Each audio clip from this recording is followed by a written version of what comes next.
दोस्तों सेवा जोहार। आप लोगों ने आदिवासी द ओनर ऑफ इंडिया के सभी कड़ियों को देखा। इस व्याख्यान धारावाहिक में यह स्पष्ट हो जाता है कि आदिवासी मूलवंशी गण व्यवस्था के लोग ही इस देश के मूल मालिक हैं। स्पष्ट हुआ ना, या फिर अभी भी कोई शंका बाकी है? साथियों, इतनी बड़ी बात आज तक हमें पता चलने नहीं दिया गया। इतने ढेर सारे ऐतिहासिक स्रोतों और प्रमाणों को मिटाया गया। बताओ भला, इस देश के मालिकों को ही अपने मालिक होने का एहसास नहीं है। सोच के देखिए कितना बड़ा साजिश किया गया होगा। और यदि मालिकों को मालिक होने का एहसास न होना तो वह मालिक जैसा लगता ही नहीं। इसीलिए आदिवासी आज किसी भी दृष्टिकोण से मालिक जैसा नहीं लगते, बल्कि सबसे अंतिम पंक्ति में खड़े याचक की तरह दिखाई पड़ते हैं। सबसे दोयम दर्जे के नागरिक की तरह दिखाई देते हैं। ये मजदूरों का भीड़ बनकर रह गए हैं। और जो लोग बाहर से आए, कुछ लोग व्यापारी बन के आए, कुछ आक्रमणकारी बन के आए, वे इस देश के सत्ताधारी बन बैठे। और इस देश के वास्तविक मालिक मजदूर बनकर रह गए। मालिक का क्या रुतबा होता है, क्या लक्षण होता है मालिक का? मालिक का ही प्रशासन व नियंत्रण होता है। मालिक के आदेशों को सब लोग मानते हैं। मालिकों का हर जगह सम्मान होता है, किंतु यहाँ के मालिक की स्थिति बहुत बुरा है। ऐसा क्यों हुआ? मालिक को मालिक होने का एहसास क्यों नहीं है? मालिकों को मजदूरों का बाजार कैसे बना दिया गया? इस साजिश का आज पर्दाफाश करूंगा, तो वीडियो के अंत तक बने रहें, पूरा देखें, दोस्तों को भी शेयर करें। चैनल को सब्सक्राइब और बेल आइकन को क्लिक जरूर कर लें। दोस्तों, मैं डॉक्टर नारवेन कासोटेकाम और आप देख रहे हैं पुणे में सोच संगत विषयांतर्गत प्रसारित व्याख्यान धारावाहिक आदिवासी द ओनर ऑफ इंडिया का एपिसोड नंबर 18।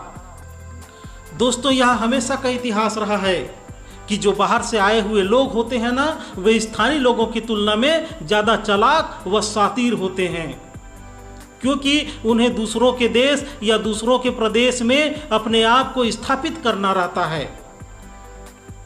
अपने आप को स्थापित करने के लिए पहले अपनी संस्कृति और विचारधारा को स्थापित करना पड़ता है। स्थानीय लोगों पर राज करने के लिए उन्हें गुलाम बनाया जाता है। उनकी सांस्कृतिक व ऐतिहासिक पहचान को मिटाया जाता है, स्वाभिमान को मिटाया जाता है, ताकि बाद में बगावत न कर सकें। यही आदिवासी देशज कोइतुरों के साथ भी हुआ है। अब तक इन गण व्यवस्था वाले लोगों से उनकी मालकियत छीनने के लिए जो जो साजिशें हुई है, उनमें से कुछ को बिंदुवार प्रस्तुत कर रहा हूं, ध्यान से समझिएगा। नंबर 1, आर्य अनार्य युद्ध को देवासुर संग्राम कहकर वास्तविकता को छिपाया गया। शंभु द्वीप के महानायकों को असुर राक्षस दैत्य के नाम से झूठा कथा कहानी बनाकर वास्तविक इतिहास को नष्ट किया गया, जिससे लोगों का इतिहास बोध करने की क्षमता चला गया। नंबर 2, कुल गण व्यवस्था के विरुद्ध वर्ण व्यवस्था बनाकर आत्मसमर्पित लोगों को शूद्र बनाया गया, बंदी लोगों को अछूत और गण व्यवस्था वालों पर लगातार आक्रमण कर उन्हें जंगलों में रहने को विवश किया गया। नंबर 3, हजारों सालों तक वर्ण व्यवस्था की गुलामी में रहने के कारण बहुत से लोग अपने आप को उस व्यवस्था का ही अंग मान बैठे, क्योंकि शिक्षा का अधिकार न होने से आत्मबोध व प्रतिकार करने की क्षमता भी खत्म हो गई थी। वो तो अंग्रेजों की देन है कि फिर से शूद्रों, अछूतों और आदिवासियों को पढ़ने व धन अर्जित करने का अधिकार मिला। नंबर 4, अरब देशों से मुस्लिम धर्म प्रचारकों के आने से बहुत से मूलवंशी लोग वर्ण व्यवस्था छोड़कर जब इस्लाम धर्म अपनाकर ब्राह्मणों से मुक्त होने लगे और अंग्रेजों के आगमन से ईसाई बनने लगे, शिक्षित होने लगे, तो वर्ण व्यवस्था वालों को लगा कि अब इन्हें न रोका गया तो सभी क्षुद्र, सभी अछूत मुस्लिम व ईसाई बन जाएंगे, फिर हमारा गुलामी कौन करेगा। यह सोचकर हिंदूवाद के नाम पर मूलवंशियों को अपने से जोड़े रखने का साजिश किया जाने लगा। नंबर 5, सिंधु घाटी सभ्यता क्षेत्र की खुदाई में जो प्रमाण मिला उससे यह साबित हुआ कि यह सभ्यता वर्ण व्यवस्था वाले आर्यों की नहीं बल्कि गण व्यवस्था वाले आदिवंशियों की है। इस बात को लेकर आर्य व्यवस्था के लोग बड़े चिंतित हुए और वे पुनः शब्द साजिश कर सिंधु को हिंदू शब्द से जोड़कर हिंदू के नाम पर मूलवंशियों को अपने से जोड़े रखने के कार्य में जुड़ गए। नंबर 6, सिंधु घाटी क्षेत्र में खुदाई में जो लिपि मिला उसे डॉक्टर मोतीराम कंगाली ने गोंडी भाषा में उद्वाचन कर सिद्ध किया कि यह सभ्यता गण व्यवस्था वालों की है।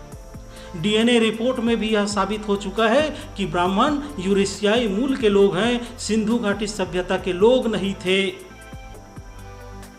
नंबर 7, प्रथम विश्व युद्ध और द्वितीय विश्व युद्ध के बाद जब सभी देशों को आजाद करने व स्थानीय लोगों की गणतंत्र स्थापित करने का अंतर्राष्ट्रीय दबाव बढ़ा तो मूलवंशियों आदिवंशियों को गुमराह करने के लिए हिंदू राष्ट्रवाद के नाम पर आरएसएस नामक संगठन खड़ा किया गया, जिसका उद्देश्य था कि भारत में गणराज्य की स्थापना ना हो बल्कि हिंदू राष्ट्र के बहाने ब्राह्मण राष्ट्र की स्थापना हो, क्योंकि उनको पता था गणराज्य मतलब गण व्यवस्था वाले आदिवंशियों का राष्ट्र होता है। नंबर 8, महारानी विक्टोरिया आजाद देश की सत्ता इस देश के मालिक आदिवंशियों को सौंपना चाहती थी, किंतु बड़ी चालाकी से वर्ण व्यवस्था वालों ने सत्ता का हस्तांतरण कराकर स्वयं गणतंत्र पर कब्जा कर लिया। सरदार वल्लभ भाई पटेल के बहुमत में विजय होने के बावजूद भी छलकर पंडित जवाहरलाल नेहरू देश के प्रथम प्रधानमंत्री बनने में सफल हो गए। देश के सभी प्रमुख संस्थानों में वर्ण व्यवस्था वालों की नियुक्ति किया गया। नंबर 9, सभी प्रांतों में गण व्यवस्था वालों का गढ़ किला रियासत था, किंतु आजादी के बाद सबका नामो निशान मिटा दिया गया। न तो इतिहास के रूप में लिखा गया, न संरक्षण किया गया, न पाठ्यक्रमों में शामिल किया गया। नंबर 10, भाषाओं संस्कृति के आधार पर राज्यों का निर्माण होना चाहिए था, किंतु जहां जहां जीवंत गण व्यवस्था वाले लोग रहते हैं उन राज्यों के भाषाओं को ही मान्यता नहीं दिया गया और न ही राज्य बनाया गया। जैसे गोंडी भाषा व गोंडवाना राष्ट्र को नष्ट किया गया, भील प्रदेश, संथाल प्रदेश आदि नाम न रखकर राजस्थान, गुजरात, मध्य प्रदेश, उत्तर प्रदेश, झारखंड, अरुणाचल प्रदेश आदि हिंदी नाम रखा गया जो साजिश का हिस्सा था। नंबर 11, स्थानीय भाषाओं को पनपने ही नहीं दिया गया। आर्य भाषा हिंदी को सभी गण व्यवस्था वालों के ऊपर लाद दिया गया, जिससे हमारी स्वयं की कबीलाई भाषा नष्ट होने के कगार में पहुंच गया। नंबर 12, बाबा साहेब भीमराव अंबेडकर जी ने इन मूलवंशियों के विकास व संरक्षण के लिए संविधान में प्रतिनिधित्व, मताधिकार, अवसर की समानता के लिए आरक्षण का प्रावधान किया, किंतु उसे भी खत्म करने के लिए लगातार संविधान व बाबा साहब अंबेडकर पर हमले किए जाते रहे हैं। नंबर 13, गणतंत्र विरोधी लोगों द्वारा भोले भाले पिछड़े वर्ग के लोगों को हिंदू राष्ट्रवाद के नाम से बरगलाकर ईसाई व इस्लाम के विरुद्ध भड़काकर सांप्रदायिक मुद्दा खड़ा कर राजनीतिक लाभ बटोरते हैं। इससे ये पिछड़े वर्ग के लोग अपने तार्किक बुद्धि का सदुपयोग नहीं कर पाते और सिर्फ उपयोग किए जाते रहे हैं। नंबर 14, गणतंत्र विरोधी ताकतों द्वारा धर्म को मुद्दा बनाकर गणतंत्र व संविधान पर प्रहार किया जा रहा है, लोकतंत्र पर प्रहार किया जा रहा है। राम और मस्जिद को मुद्दा बनाकर सांप्रदायिक दंगा, मॉब लिंचिंग, दलित आदिवासियों पर एट्रोसिटी एक्ट किया जाता रहा है। ये सभी हरकतें सिर्फ इसलिए किया जा रहा है ताकि गणतंत्र के विरुद्ध वर्ण व्यवस्था आधारित हिंदू राष्ट्र स्थापित किया जा सके। नंबर 15, आदिवंशियों के संवैधानिक हक 5वीं 6वीं अनुसूची का अनुपालन न होना, एट्रोसिटी एक्ट का उल्लंघन होना, विस्थापन, दमन, शोषण, सामाजिक कार्यकर्ताओं को नक्सली बताकर जेलों में बंद कर देना आदि बहुत से घटनाएं लगातार घटित होते रहे हैं। उपरोक्त सभी साजिशों के कारण मूल वंशियों को यह कभी पता ही नहीं चल पाया कि वे इस देश के असली मालिक हैं, और जो लोग हमें उपयोग कर रहे हैं वे अपने आप को यहां स्थापित करने के लिए ये सब कर रहे हैं। साथियों, देश में गणतंत्र होते हुए भी गणतंत्र के मालिक लोग मालिक होने के बजाय मजदूर बनकर रह गए। आप लोगों ने इस धारावाहिक के सभी कड़ियों को ध्यान से सुना, इसके लिए बहुत बहुत सेवा आभार।